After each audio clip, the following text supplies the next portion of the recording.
Por que Jair Bolsonaro não foi novamente denunciado ao Supremo? O Procurador-Geral da República denunciou apenas o filho de Bolsonaro, o Eduardo, por tentativa de coação ao Supremo Tribunal Federal.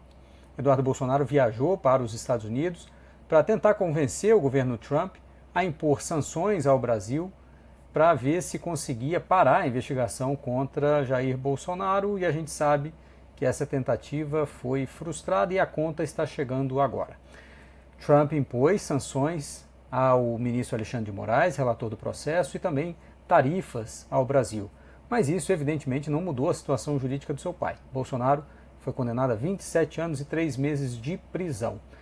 E o mesmo vai acontecer com Eduardo Bolsonaro. A denúncia é feita agora em setembro, até o final do ano a denúncia estará recebida, tanto contra Eduardo Bolsonaro quanto o empresário Paulo Figueiredo, e os dois devem ser condenados no ano que vem. E devem ser condenados porque já produziram provas o suficiente contra eles mesmos, dizendo abertamente que estão nos Estados Unidos com essa finalidade: forçar o governo brasileiro a não condenar Jair Bolsonaro, como se isso fosse possível, e aí atuando junto ao governo americano para impor sanções tanto aos ministros do Supremo quanto ao governo brasileiro e à economia brasileira.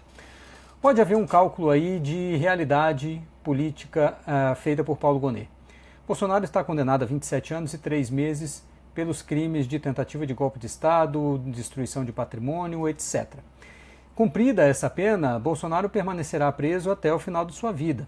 Portanto, não vai ser mais um crime, mais uma condenação que fará diferença nesse sentido. Também não vai fazer diferença para a sua situação política, porque Bolsonaro já estava inelegível e com essa condenação pela tentativa de golpe está com direitos políticos cassados. Não poderia se eleger. Mas um crime também não faria diferença nessa conta. Faria diferença para a sua situação política, porque se discute no Congresso Nacional, nós sabemos, uma proposta de anistia. E aí, com mais um crime nas costas, seria difícil convencer o Congresso Nacional e a sociedade brasileira de que Bolsonaro mereceria um perdão. Mas nós vimos no final de semana manifestações em todo o país contra a proposta de anistia, e aí o próprio relator da proposta no Congresso Nacional, o deputado Paulinho da Força, já disse que não discute mais anistia, mas talvez uma proposta de redução de penas nos crimes cometidos por essas pessoas que tentaram um golpe de Estado no 8 de janeiro. Eduardo Bolsonaro tem, portanto, uma conta a pagar agora com o Supremo.